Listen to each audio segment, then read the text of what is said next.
Brodes Media. It's the 24 hours later pod. Do I feel better? Absolutely not. No. Does the 2-minute report change how I feel? No, not at all. I didn't need the league to tell me what was screwed up. That's why I spent 35 minutes in my basement ripping them apart after the game was over last night. I knew that.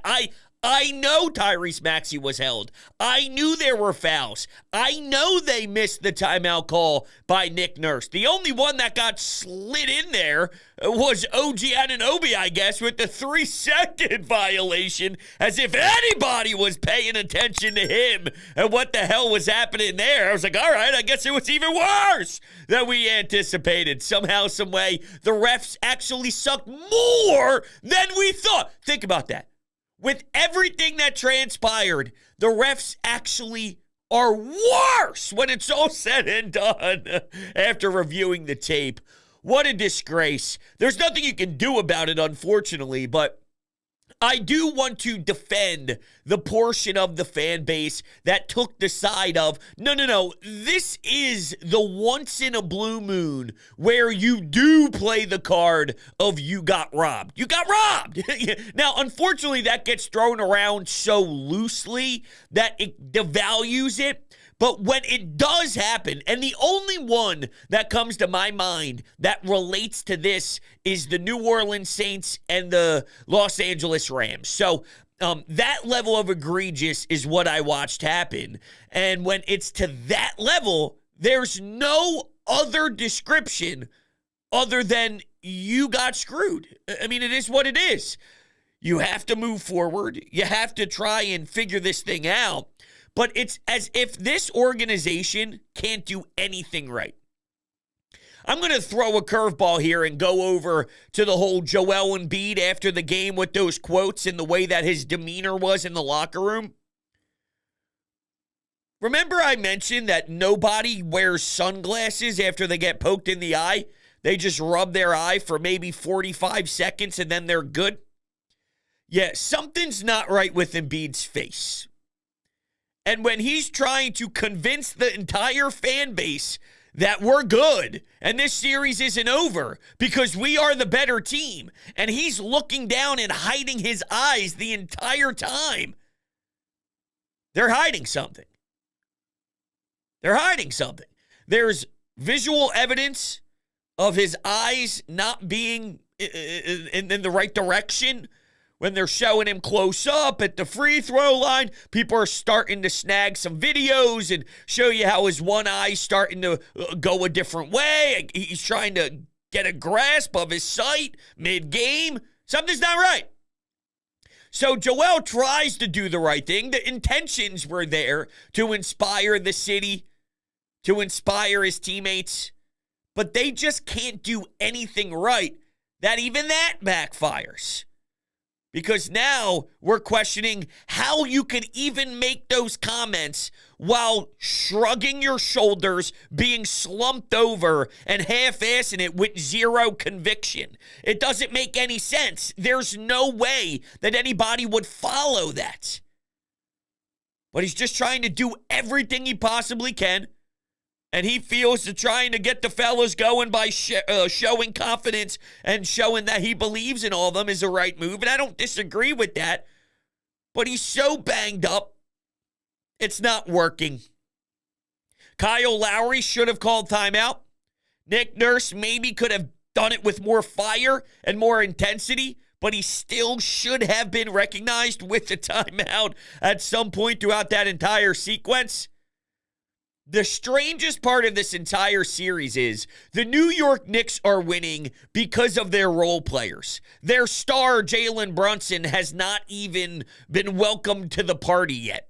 The Sixers are getting everything and some from Tyrese Maxey and Joel Embiid, and we are begging for Kelly Oubre. We're begging for Buddy Hield. We're begging for Tobias Harris. We're begging for somebody.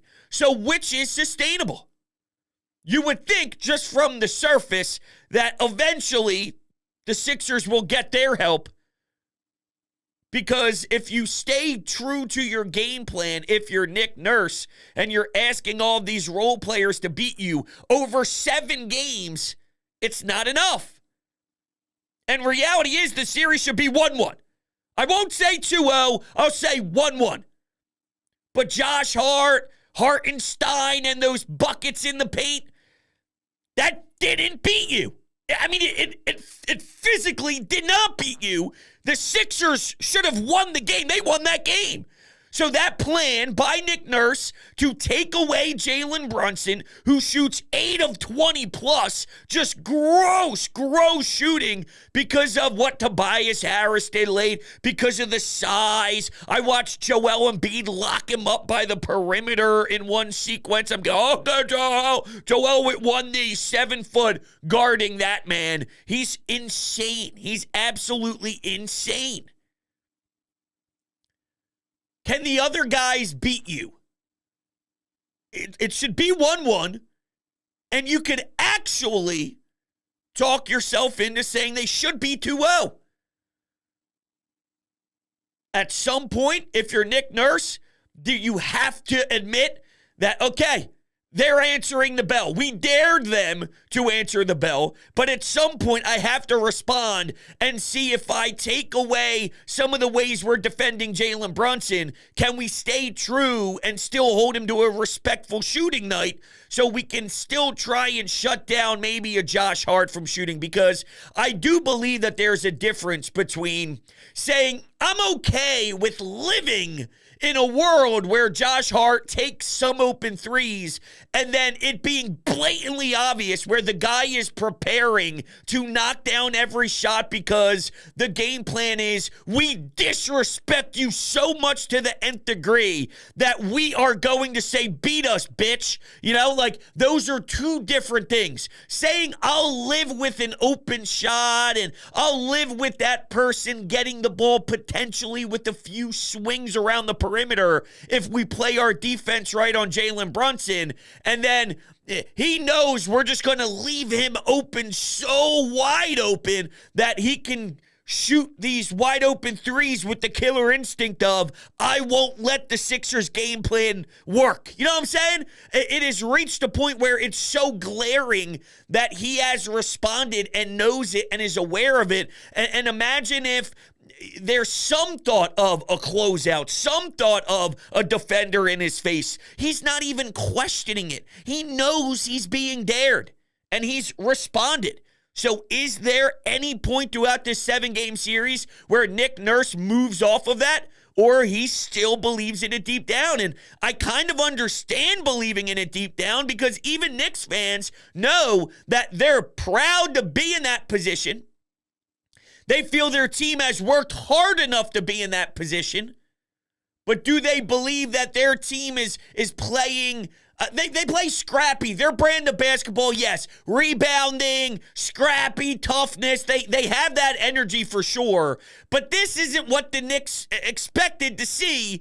They expected Jalen Brunson. They expected a different style. Still scrappy and all, but the execution is not where they want it. They like where they're at. They like the results, but I don't know if they love the eye candy, and I don't know if they expect if this team plays like this, if Jalen Brunson can't ball out in a later round, that they can just ride Josh Hart and Hartenstein to the promised land. You know what I'm saying? So just something to think about. And I believe that the matchup is rough for Jalen Brunson. I think the kid's a stud. I think the kid's a flat-out star in this league. He's really, really good. And I just want to put it on notice here that Tyrese Maxey is outperforming him. The jumps that he has already leaped to is wild for Tyrese Maxey. He's outperforming someone who I deem as a star. And it's not surprising because we can see the future and know that Tyrese Maxey will be a face of a franchise. He will be that dog. He is that guy. He is. So it doesn't surprise me, but being a 23, 22, 24-year-old guard and getting being thrown into the fire is no joke. Jalen Brunson is struggling to do it. Tyrese Maxey deserved a fat W yesterday. In that fourth quarter, the dude was pulling up from the logo, cashing in. The team did enough to get a whistle, get a stop. And if you are a dope and believe that maybe there was a push off on Tyrese Maxey, you do realize that stops the game there and that entire sequence. If you're going to bitch and say there shouldn't have been any sort of holding at all, I mean, it's so funny because if you ask Giants fans if Bradbury should have been called for a holding in the Super Bowl, you get the answer. Of course, you can't change the way you call the game just because it was at the end of the Super Bowl. A hold's a hold. Well, go fuck yourself then, because there's no way in hell that would Jalen Brunson did was not a foul. It's a foul every single time. Every time it's a foul.